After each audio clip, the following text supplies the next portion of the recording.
welcome to the next episode on this podcast, the Teller Podcast. I am your host, Sade, the storyteller. The topic I'm going to be talking about today is actually like relationships, dating in your 20s. I do have a featured guest, my man, but he's going to come later, so I'm not going to get into that bit yet. But I did want to talk about dating. Why is it so hard to date in your 20s? Let's get to the bottom of this. To be honest with you, I didn't really have a dating life. Like, I did talk to people. My thing is, when I was talking to these people, I would give them like a 3-day rule. Like, if you wasn't enticing me on the third day, I would have to drop you. I feel like you should be picky when trying to either talk to someone or like take it further and going on dates. Like, you need to have some sort of like, okay, when I'm going on a date, this is what I expect, or when I'm talking to someone, this is what I expect, which is okay. I feel like you should be picky and have standards. Like, if you're just going to invite anyone in your life, then no ma'am. But yeah, I feel like a lot of people my age, especially, I am 23, so like around like I guess 21 maybe to older than me, let's say 28, because no one really stops dating. You can date at any age, but specifically in your 20s, I feel like in this generation, a lot of people are just casually dating. So it's like, I'm dating this person, but I just want to see where it goes. If it doesn't work, it doesn't work. If it works, it works, instead of like dating to marry. For me personally, like, I'm someone that I want to date to marry. Yeah, it's okay to dibble and dabble, but I don't want to dibble and dabble for too long, because I feel like I know what I'm expecting within a partner. Like, I know what I want. Like, if we're not compatible, At least I can look back and be like, this person taught me a lot whilst I was with them. I experienced new things. That's why I always encourage people, like, you should date. There's nothing wrong with dating. Even if you felt like that was, it was fun, I had a good time. Like, as long as you're having fun, as long as you're being yourself, that person allows you to be yourself, then there's nothing wrong with that. Do what you want, because at the end of the day, who am I to tell you you're dating too many people, or you're just doing too much? I feel like, yeah, you can date people, but how can I put this? I feel like you can date, but don't date too many people. I feel like when you date so much, I'm like, damn, like, no one's really for you, which is okay. It is okay, but I feel like there should be a certain level to how many times you can date. Like, me personally, I feel like dating gets like, you can date so many people, but it'll get boring. You'll get to a point where, like, you know what, I'm over it. Like, I'm just trying to find the one. I was on TikTok. I saw this rapper. I think his name is, it's either T or T Glizzy. Oh no, I don't know his name, but when I find his name, I'll put it in like the bio or somewhere. But he was getting asked a question like, because I think he has a wife or he has a girlfriend. The interview was like, how did you know your wife or girlfriend was the one? And he was like, which I found very intriguing, because I never thought of it like that. He was saying like, he doesn't believe that there's such thing as the one. Like, I guess when you're dating or talking to someone, it's getting deeper, or like the longer you're with that person, you start to realize whether they're the one or not, because of being compatible with them, or they fit a certain criteria, I guess. So he was like, yeah, there's no such thing as the one. Not everyone can be the one. I guess it's who you're most compatible with, and if they fit a certain criteria, then I guess ultimately they become the one, which I thought that was actually quite good. I never actually thought of it like that. I always thought, I want to meet the one, I want to encounter the one, maybe he's the one. But in reality, anyone could be the one, but if they don't fit the puzzle, the piece for now, then I guess they're not the one. Or if they do something and you're like, he's not really my vibe, or she's not really my vibe, then I guess like they weren't for you. So I guess dating, that thing that he said was actually quite interesting. I think a lot of people should take that in consideration. Like, try not to be closed-minded, try to be open-minded, be open to learning new things about each other, being open to experiencing things you wouldn't really experience when, let's say, instead of going on a dinner date, do an activity so you get to know the person better instead of being like, because I find dinner dates really intimidating, really scary. Like, I'm sitting across you and you're watching me eat. I really find it cringe to eat in front of someone. So getting to know you whilst eating, I'm like, like, I rather get to know you whilst we're doing activity, because I feel like I'll be more comfortable enough to just be myself. Whereas eating, child, I can't eat in front of someone. Like, what if I drop mayo on my shirt? I'm there wiping my shirt. He's probably watching me like, this girl, like, is she alright? So I just feel like, yeah, man, just put yourself in, just try to be open-minded and just explore. If that person's for you, don't be discouraged, because not everyone is going to be for you, but you can learn from what that person's taught you, or how their mannerism makes you think. Like, say for example, if someone's like, he doesn't really text me a lot, or he's not really transparent, he's not really open, then moving forward, okay, the next person I date, I'm going to be more open, or I'm just going to create a space where they can be vulnerable and open up to me so I can get to know them. I feel like if you're not open, if you don't have an open mind, or you can't allow yourself to be vulnerable around someone, then I feel like it's just not going to work, because I guess you won't get to know them well enough, which I don't think is a good trait to have if you're so closed-minded. Like, if you're closed-minded, if you feel like you are not ready to be vulnerable, or if you're closed-minded, then dating shouldn't be like your priority. Well, dating shouldn't really be a priority, but like, you shouldn't partake in dating. Whereas if you feel like, yeah, you know what, I can allow myself to be comfortable and vulnerable around this person, I trust them well enough. I feel like only open up to yourself only if you trust that person. If you feel like he's not worth me opening up myself, then don't waste your time.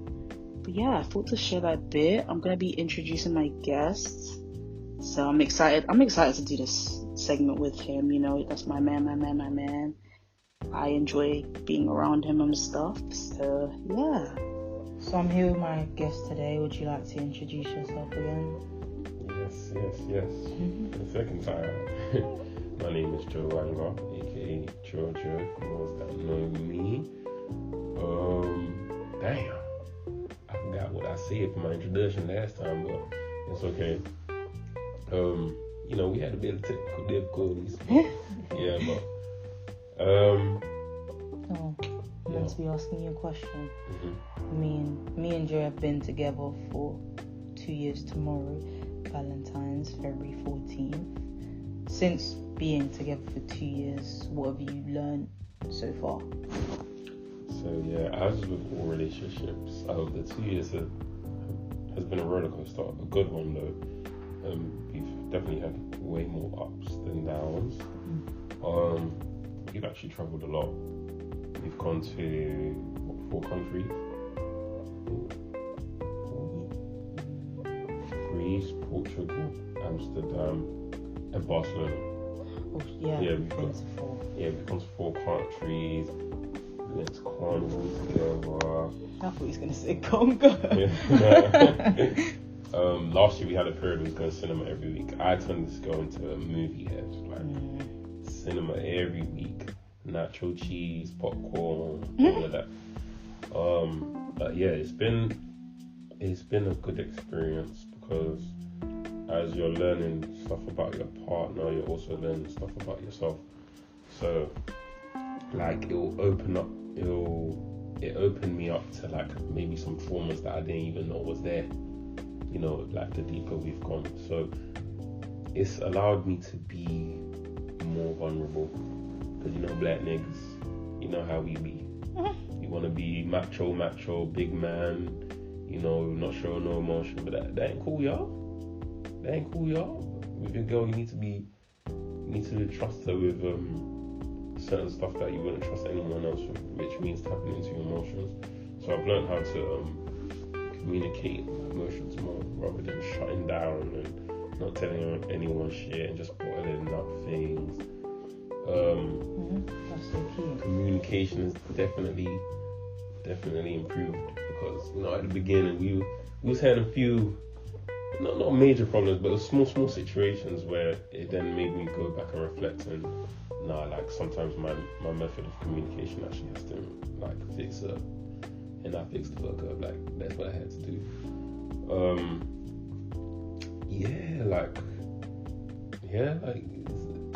It's a lot. I like that you said that you're more transparent and open with me, which is so nice. Are you gonna ask me the question or what? Oh yeah. Also, how have the 2 years been for you, and what have you learned? As you said, it has been a roller coaster. It's like you said, it's more so good than bad. The bad was, tough. That's because I guess we were failing to understand each other, or we didn't study each other enough, so that I guess we were clashing heads a lot. But now, being together for 2 years, I guess we know how to maneuver and cater to each other. So whenever you're sad, I know how to cater to you when you're sad, and when I'm sad, you know what to do when, how to make me feel good, as well as just being able to communicate better, articulating ourselves, allowing room for us to be vulnerable and not think, okay, I'm being vulnerable to Joe, like, is he taking in what I'm saying, or is he just gonna nod his head and yeah, I'm sorry you feel that way, instead of, oh, I'm sorry you feel that way, is there anything I can do to make you feel a little bit better? Or I like when you're like, we've got this, or you're not alone, like, we're gonna fix it together. So it makes me feel like I'm not by myself, which I like. And yeah, I mean, we're still learning, we're still growing, let's see where we are the next year, like what we've learned next year. But yeah, not much to it, to be fair, because I guess we're still learning, Another question I want to ask you: what advice would you give to people starting to date or at the beginning of their relationship? So if you're starting to date, this for the fellas, because I feel like, in fact, woman, I'm gonna get onto y'all in a minute. I'm gonna see if I got something for you guys, but the fellas, finances gotta be in check. Like, that's not the main thing. I'm gonna go through the steps, but number one, for your own sanity, your finances need to be in check. There's no point dating a girl that you're not in her bracket. Like, I see a lot of man them, they want these Instagram Novikov, these big uptown restaurants. Girls that they want the big watch. I'm 23, so I'm giving you the context at our age. Don't put yourself in positions where you're going to F up. If you don't have the coin right now, go grind. Go grind. And it's not even like you have to have big money. You don't have to have 100,000 on the wrist, nigga. You don't have to have all of that. You don't have to be dripped down in designer. Like, as long as you have a stable income, you can provide for yourself, and you can, because obviously at this age, it's not husband and wife time, so we're not paying for cribs, but you need to be able to get your girl nice things. You need to be able to, oh babe, let's go out, I'll pay for the meal. You know what I mean? I'm hearing about guys, they're letting the women pay the whole bill. It's like, what world are we living in? Like, I know we're being progressive, but that's too far, guys. Come on, y'all. Come on. And let me see. The next one, you need. Well, if you're dating, you need to just be open with your intentions. If you're just there for cheeks, just say it. Because guess what, man? There's girls there that they're just there for the you know what I mean. You can find them. Don't waste time of these girls that's looking for someone serious. If you want cheats, go for the girls that want cheats. Go for the OnlyFans girls. Don't waste time. Also, okay, so let me move on to the beginning of a relationship. That one's probably tricky. At the beginning of a relationship, you guys just relax, okay? Like, I don't like seeing those couples that you're 1 or 2 months in and this is me for the rest of my life, and relax, calm down, live in the moment, vibe, go on dates. If you can travel, go theater, go do new things. Like, don't put too much pressure on yourself, because you disappoint yourself, especially at the beginning. Like, I feel like you need to navigate and learn about your person if we start putting expectations on them. Because if you start putting expectations before you get into the crux of things, 9 times out of 10 you'll be disappointed with yourself.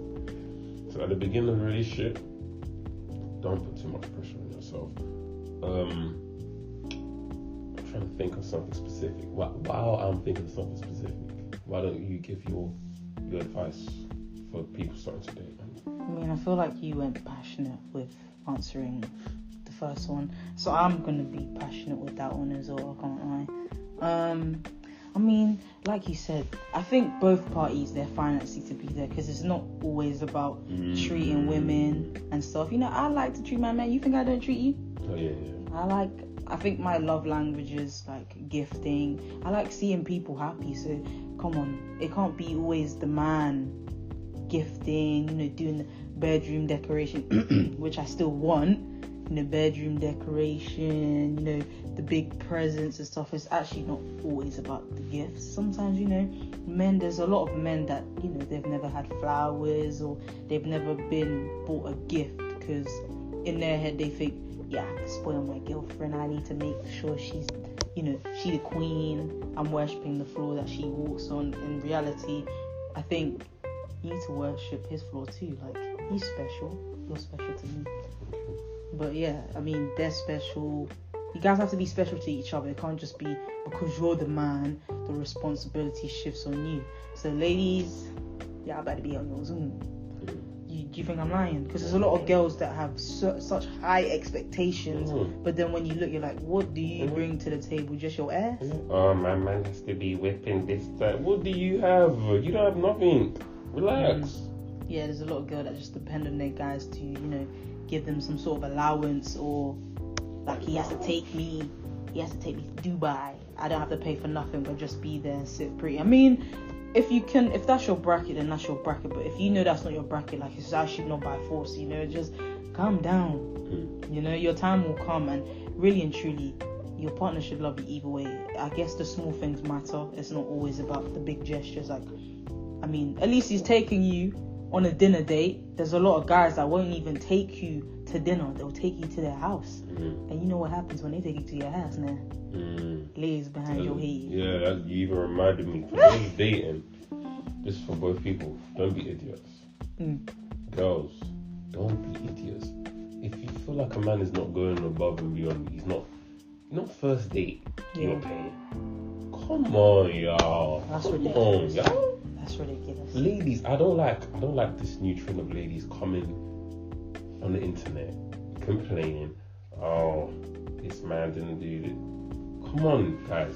If you can see he's being an idiot, just exit the situation. There's less stress. If you can see from the beginning he's not even thinking about it, he doesn't message you in the morning, ask you how your day is, he doesn't check up on you, you should know the signs.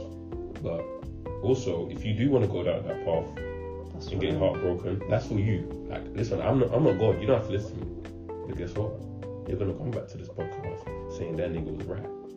So that's probably the first rule I would give to you guys. Don't be idiots. Any red flags, anything that doesn't align with your morals. Just being an idiot, it's knowing your standards. Like, come on. If you see, I feel like first impressions are everything. Let's not be silly. From when I'm sitting at that dinner table and you're showing me something that's not making sense, I'm not gonna be there the next time. There's no next time. It's from that day and that day only.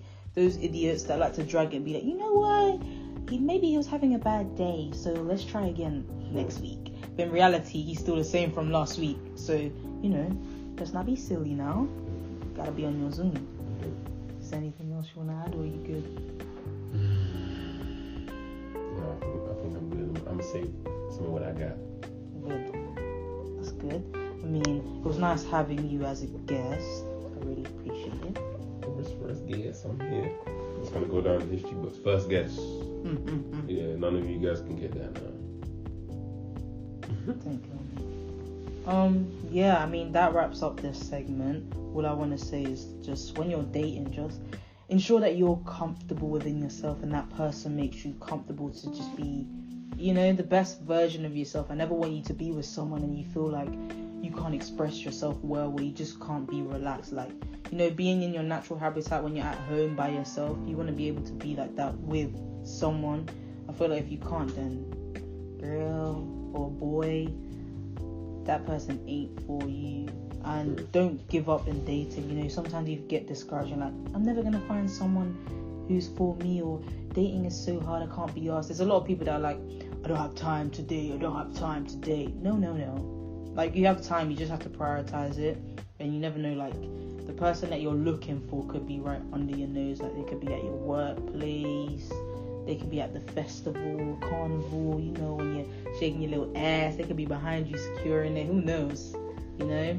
I just feel like patience is key. Just take your time, don't rush.